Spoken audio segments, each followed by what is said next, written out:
नमस्कार दोस्तों, स्वागत है आपका मेरे YouTube चैनल कुमाऊँ क्लासेस में।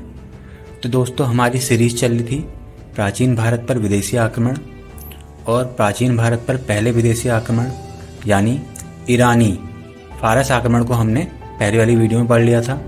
अगर आपने वो वीडियो नहीं देखी है तो आप प्लेलिस्ट में जाके वो वीडियो देख सकते हैं। तो हमने अपनी पिछली वीडियो में देखा था कि प्राचीन भारत पर पहला विदेशी आक्रमण ईरान के हकामनी वंश ने किया था। डेरियस प्रथम इस वंश के सबसे प्रतापी राजा थे, जिन्होंने कंबोज, गांधार सहित पूरे मध्य एशिया तक अपना साम्राज्य स्थापित कर लिया था। इस वंश का अंतिम राजा आया था दारा तृतीय, जिसको सिकंदर द्वारा अरबेला के युद्ध में हरा दिया गया था। और इस तरह ईरान के हकमानी वंश यानी पारसियों का विनाश हुआ और एक नए साम्राज्य यूनानी साम्राज्य का उदय हुआ। तो आइए दोस्तों, आज की इस वीडियो में हम जानते हैं प्राचीन भारत पर होने वाले यूनानी आक्रमण के बारे में और जानेंगे प्रमुख यूनानी राजा सिकंदर के बारे में। सिकंदर दोस्तों, भारत पर पहला यूनानी आक्रमण सिकंदर द्वारा किया गया था। सिकंदर का जन्म 356 बीसी में मकदूनिया यानी मैसेडोनिया में हुआ था।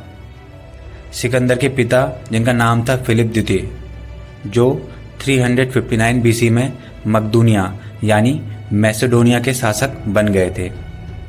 मैसेडोनिया शहर उत्तरी यूनान से लेकर बाल्कन तक फैला हुआ था। सिकंदर के पिता यानी फिलिप द्वितीय की हत्या उन्हीं के एक सुरक्षा गार्ड ने कर दी थी। पिता की मृत्यु के पश्चात सिकंदर लगभग 20 वर्ष की अल्पायु में ही सिंहासन पर बैठ गए, जिसके बाद सिकंदर का एक नए राजा बनने का संघर्ष शुरू हुआ और इस संघर्ष में उन्होंने अपने सभी विरोधियों का सफाया कर दिया। सिकंदर अरस्तु के शिष्य थे और अरस्तु ने सिकंदर को यूनानी संस्कृति पर आधारित शिक्षा के साथ साथ सिकंदर को राजनीतिक दांवपेच भी सिखाए थे। सिकंदर ने उस समय फारस यानी ईरानी साम्राज्य के राजा दारा तृतीय को हराया और मध्य एशिया तक यूनानी संस्कृति का प्रसार कर दिया। जब सिकंदर महज 23 या 24 साल के रहे होंगे, तब उन्होंने पश्चिमी यूनान से लेकर ईरान, इराक, अफगानिस्तान, मिस्र तक अपना साम्राज्य फैला लिया था। अब सिकंदर की अगली नज़र भारत पर थी। यूनानी शासक सिकंदर का भारत पर लगभग 326 ईसा पूर्व में पहला आक्रमण किया गया था। दोस्तों, सिकंदर भारत को जीतने के क्रम में सबसे पहले 326 ईसा पूर्व में बल्ख, एक क्षेत्र पड़ता है बैक्टीरिया का जो कि वर्तमान में अफगानिस्तान में है, उसको जीता। उसके बाद काबुल से होता हुआ हिंदुकुश पर्वत के अंदर एक दर्रा पड़ता है खैबर दर्रा, उसको पार कर कर भारत आ गया। सिकंदर के भारत पहुंचते ही तक्षशिला का उस समय शासक था आम्भी। तो आम्भी ने सिकंदर के सामने घुटने टेक दिए यानी आत्मसमर्पण कर दिया और सिकंदर का स्वागत भी किया और उसको वचन दिया कि वो उसको आगे की लड़ाई में भारत में सहयोग करेगा। दोस्तों, सिकंदर के समय एक सीमांत गणराज्य हुआ करता था अस्वक, और उसकी राजधानी थी मशरक। तो अस्वक में भी सिकंदर द्वारा युद्ध लड़ा गया और उस क्षेत्र को अपनाने के लिए वहाँ के जितने भी पुरुष सैनिक थे उनको मौत के घाट उतार दिया गया, जिससे अस्वक की महिलाओं ने शस्त्र धारण कर लिए, जिसको देखकर सिकंदर बहुत ही ज़्यादा नाराज हुआ और उन्होंने सभी महिलाओं को मौत के घाट उतार दिया। अतः हम यहाँ से देख सकते हैं कि सिकंदर द्वारा भारत में अपना साम्राज्य विस्थापित करने के लिए किसी को भी नहीं बख्शा गया और उन्होंने अस्वक की जितनी भी स्त्रियां थी उन सभी को मौत के घाट उतार दिया था। दोस्तों, अस्वक क्षेत्र को जीतने के बाद सिकंदर द्वारा अगला युद्ध लड़ा गया पंजाब के राजा पोरस से और इस युद्ध को नाम दिया गया हाइडे स्पीच यानी झेलम का युद्ध। इस युद्ध में पोरस की हार हुई और सिकंदर जीत गया। ऐसा भी कहा जाता है सिकंदर ने पोरस की बहादुरी की इस युद्ध में तारीफ करी थी और उसको माफ़ कर दिया था।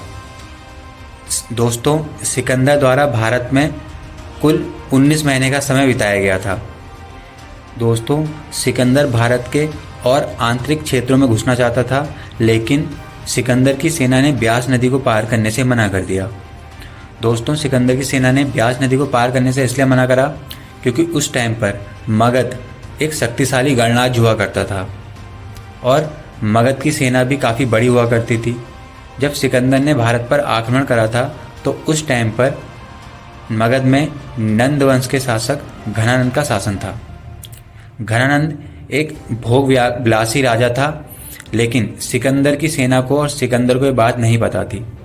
लेकिन मगध की कीर्ति की वजह से सिकंदर की सेना डर गई और उन्होंने ब्यास नदी को पार करने से मना कर दिया। तो इस तरह सिकंदर को ब्यास नदी से ही वापस लौटना पड़ा और सिकंदर स्थल मार्ग से वापस यूनान चला गया।